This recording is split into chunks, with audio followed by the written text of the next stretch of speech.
can reform the juvenile court system from watching cartoons. Hey, everybody's wired different, right? Who knows what that is? That didn't happen because at 18 I became a mom.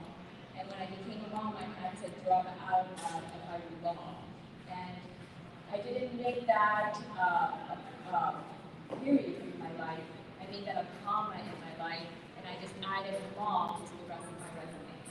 Right? My son now is 30, married, and very successful, very happy, very pleased. In my journey, because that still was inside of me of wanting to help and be part of my community instead of becoming a juvenile court judge and reforming it, I decided to go into community service and roll up my sleeves and really work in my community. So I did churches, nursing homes, homeless, women in distress, and speaking and mentoring high school girls, teenage girls, once a month, every month, in Florida, California, all over, because I've lived in a lot of different places, but this is my hometown. Last year, before COVID hit, my husband and I were sitting around and saying, you know what are we going to do with the next 5, 10 years of our lives? Like, we have to grow and evolve, and we decided we were going to work on our legacy projects. My legacy is all of your faces. This is where I feed my soul and not my ego. And that's when I said, I made my first call to my girlfriend, and I said, look, I'm going to do this. She's like, absolutely. I'm like the go-to girl for everybody, right? So I did. I didn't even give it a second thought. It's been the most natural journey ever. And then I said, my goal is to be able to sit with every single teenage girl in the world and have a deep conversation about themselves. Small little goal, right? Totally can do it. Well, for me, it was normal. That's why I wrote the book.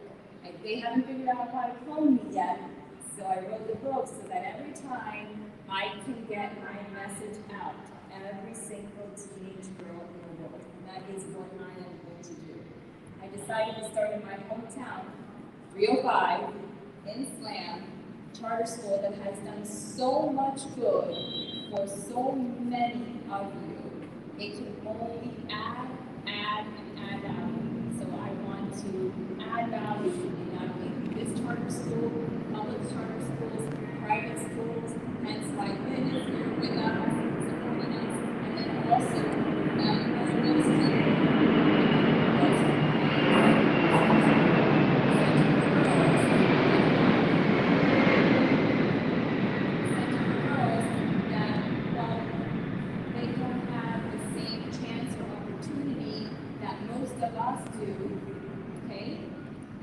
as where they have been handed a different card and didn't have somebody holding their hand, make sure that whatever we create here, we recreate with the people that are labeled at risk of underserved communities. So it's a whole thing. My book is just a platform to start a conversation. It's not about me. Feel free to forget my name. Just don't forget my message. Okay? This is about each and every one of you. When you go through that book, you're not reading a book, it's not homework. You're discovering who you are. It's fun. It's really fun. From cover to cover, I show you what all my favorite colors are. My butterfly, what it means when you develop to yourself. It gives you my favorite flowers, and it imposes all my little doodles of unicorns and all the things that I literally do in my everyday life. I share that with you, and I open myself up and vulnerable in both my books. For you as teen girls and your parents, right? But it is your journey, so you have to answer that question. You can't answer that question, or any of those questions, thinking of anybody else in your family. You can't be thinking about me, or you can't be thinking about your friends. You can't be looking on Instagram. You can't be answering what you think is the right answer. Sometimes there's ugly parts to us. Sometimes there's good parts that we haven't discovered. That's what this is about. In order to live authentic, you have to be self-aware. In order to be self-aware, you have to do the heavy lifting. So in this age group, what do? Me too. I come from Hispanic parents, and it's like, don't do this, do this. This is not good. And it's a lot of structure, right? Because they love us. Discipline is love. But in that, we start to become our families, and we don't fully become us, right? And so then we start to have a voice, but it's not our message. So that's where we have to balance all this out. That's where, in order to be authentic, in order to have your purpose presented to you. Like when you can't figure out, oh no, I'm in school, but I don't know where I'm going. Oh no, I'm dancing, but I don't know if I love it. I'm going to do it later. So all those questions, instead of just existing and falling into routine and patterns, figure out who you are. And if you can figure out who you are at this age in your life, and I can just start the conversation with you, and you guys answer, I don't have the answers, okay? Then you all have given a real head start.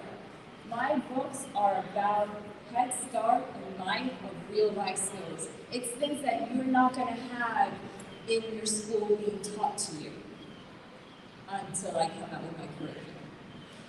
It's not the conversations that you're probably having at home, right? So if you don't get it in school, if you don't get it at home, and you turn 18, and now you have to find a job, get an apartment, and get a life, that's why your 20s are bumpy. So let's start by making them a little less bumpy. Let's all be realistic also. Life is messy. And if it's not messy, you're not living. And we all want to live, and we all want to make mistakes.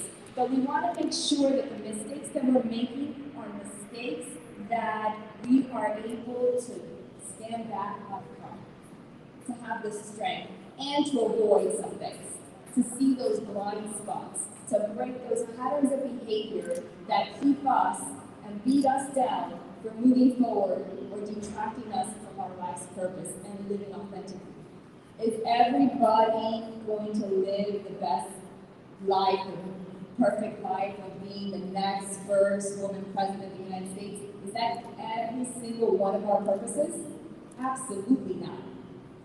So when people ever always said, when I was in elementary school and in middle school, they would say, oh, you can all be, they would come out, you can all be the next woman president. This is a long time ago.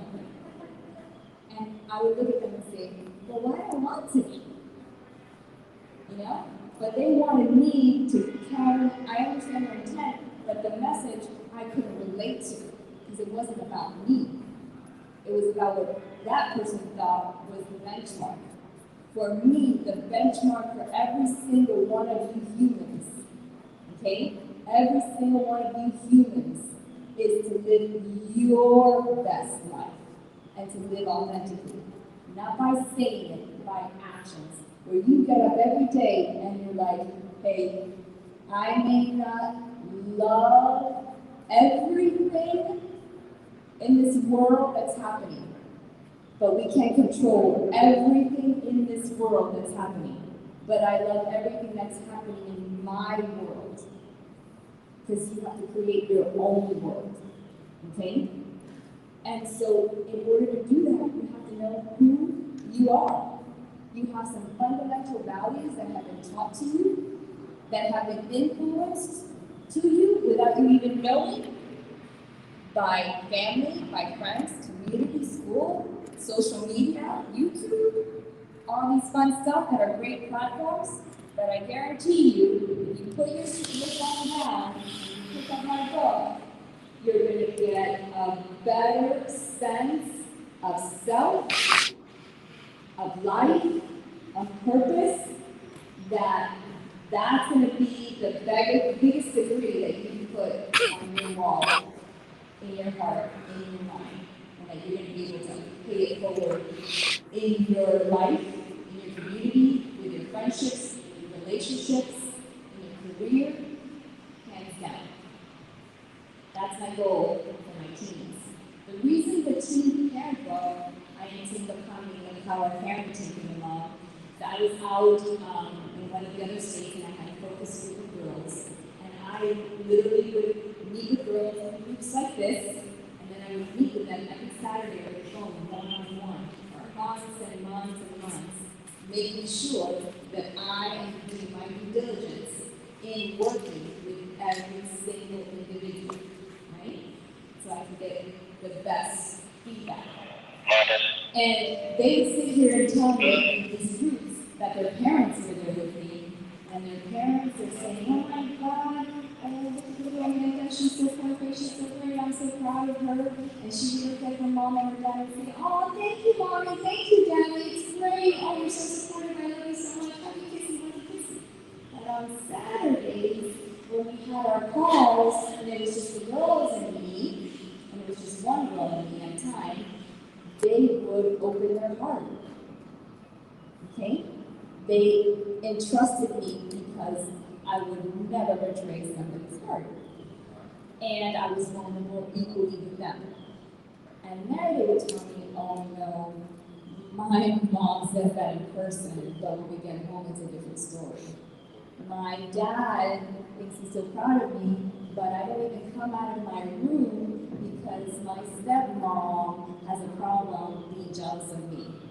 I have to sit on the couch alone, and they sit together with the dog to watch TV. We don't even eat dinner at the table together. This is not an underprivileged, at-risk family. This is a very wealthy family that we would think would know better because of the level of education, not because of their banking. But there's some things about people that they lose perspective of their lives, and their words don't match their actions. And they affect every single one of you as teens. You have to live by the rules of the home and respect, absolutely.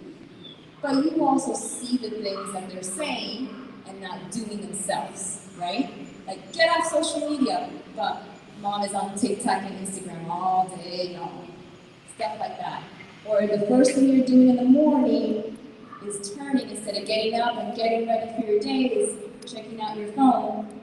You're already setting the tone. If you were happy and you saw something that you love and you want to be and you're not, when you get into the bathroom, it brings you unconsciously, it brings you down. So these are all influences and things that prompted me to write the complimentary book to this teen journal, which is The Power of Parenting. It challenges them to look at themselves as humans first, right? Because that's what we all are. And then as parents, see what was their goal to have you guys? What was their goal? What did they want to accomplish by having children? And is their parenting style in line with the child that they have? Because if I wanted to have a child that was going to be a musician, but my child has no interest in music, we have a problem, right? So, and that's just an analogy, but you have to understand who your child is. I know what you want for them, but you have to understand who your child is, and is your style able to meet what they need to become their best self? Because we're raising humans, we're not raising clones, right? And we want them always to be the next best thing, better than us. We want our next generation to be better than us. So we're hoping that with this conversation that started in your home with yourselves, and then you can share them with your mom, dad, because I was a mom, dad. I was a single mom, so I was a mom and dad. So if you have a mom that you're doing this with, or you can do this with, or your dad is your closest person you can do this with, first start by yourself. It's your journey alone, and hopefully they'll catch the bug and bring you in. But I know these other girls in the focus group that I did in the state, they were the ones that said, hey, my mom needs this even more than I do. And that's hence why the power of parenting came about. So today I leave you with a message that, A, you're not alone. I've never seen a generation have more anxiety than your generation. And it doesn't matter where. I live out in California, I live in a lot of places, and it doesn't matter economic background or ethnicity. It's always, oh, I don't know who I am and where I fit in. I'm going to tell you who you are. You have a first name, right? That's the only name you need, the only title you need. That's who you are. Then figure out what that means for you, okay? And then where you fit in, well, as humans, you fit into this world. But you do have to create your own world. You're not going to just find a slot. You got to create your own world. And then everything else evolves around that. You can't control everything and everyone. Sometimes we can't even have control over our own lives. But that's where it gets messy. But as long as you're smart and you're focused and you have a good sense of self, you'll push through. You'll lean and push through. So every single person has the recipe for self and happiness, You just have to be guided to it, and that's what I'm hoping I can do with my journalists, so that you can live your best and most authentic life.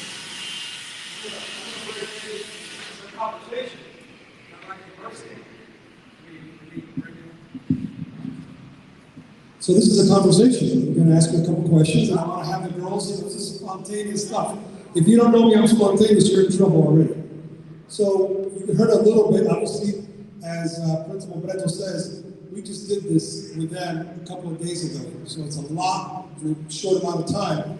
But what I want is any questions. This is your place. You see people here, but as she said, any questions to Isa, because obviously this is the start of the conversation, and she's going to be back for a lot more. And a lot of good things she has coming from clubs in the different schools to, you name it, summit and everything else. But who's the brave one to ask a question? Any question. There we go. Okay? Ask a question. This is for you. Name, rank, and serial number. Okay, my name is Cassandra, and I really want to know how. I really want to know how you found me as a person. That's a great question. She wants to know how I found myself as a person.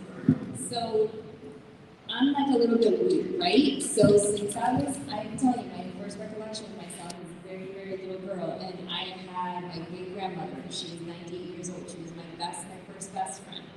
And I don't know, I've always been an old soul, and I've always just known that I'm Isa. And I know what I like and what I don't like, and I listen to everybody, I'm very respectful, but I push forward as Isa. And then as I grew as an adult, I made mistakes. I had experiences. I had great values, and I had great leadership and great example and influence in my family and in my friends. I grew up in a great ecosystem, but I made mistakes.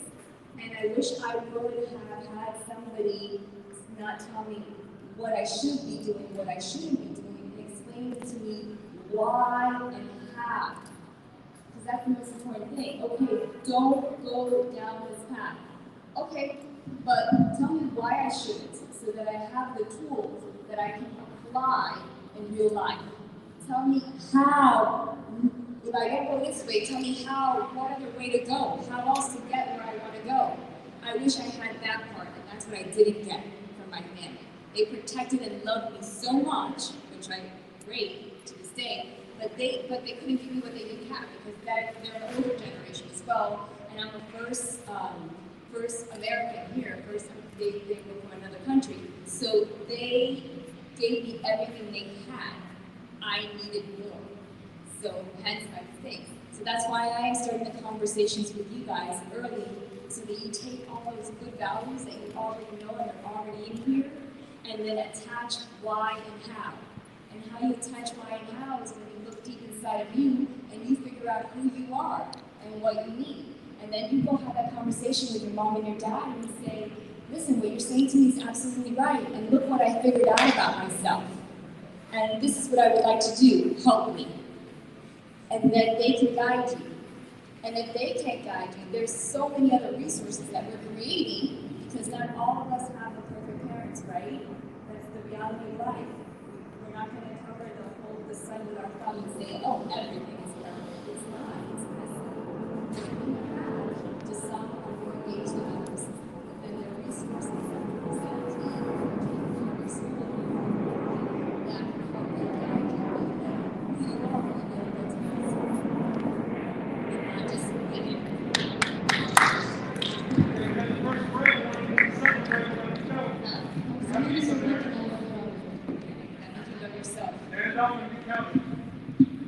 I guess we're doing Q&A because of Lady Medina said we are. Absolutely. Any other questions? I see those eyes going. At first, your eyes were like, oh my God, when is this going to be over? And now it's like, she may be onto something. No? Okay, so I'll end it by saying, I really hope, I know you all, if you pick up the book, okay, if you pick up the book and just invest a little time in yourself, it's the best deposit you're going to make in your life.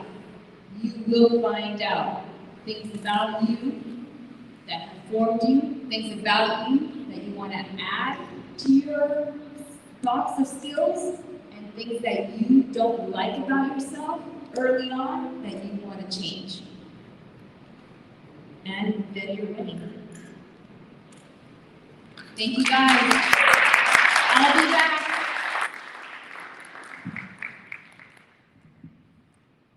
Amazing, Isa. Big round of applause for Isa. And again, we're talking about social media, we're talking about everything historic. I'm telling you, this is historic. Why? Because this is the opportunity. The question I was going to ask her is, what do they do with the journal, how they do that? That's going to come later. But all you got to do is start with something. Just start asking those questions, answering those questions, and it's going to be your own time. And it's your journal, color, do whatever you want with it. But we're going to have a little picture, but definitely Lynn, say a couple words of what you do. You don't want to? Okay. So Sharon, just a couple words of what PACE does. We're going to cut it early because I want a picture with all of you guys. We're going to have to go your testing, so good luck on the testing. So, and also she wants to go and sign a couple books for you guys. So I want to cut it real quick, so we just tell a little bit about what you do. Bueno, como yo siempre he dicho, la juventud es lo más importante. Por eso estamos aquí hoy, con todos estos jóvenes, y esto que está haciendo esta muchacha es sumamente importante. Así que tendré la oportunidad de entrevistarla en el programa. Le traeremos más información acerca de lo que está pasando con este libro y empoderar a las nuevas generaciones, que es sumamente importante para nuestra comunidad. Dios los bendiga y nos vemos más tarde.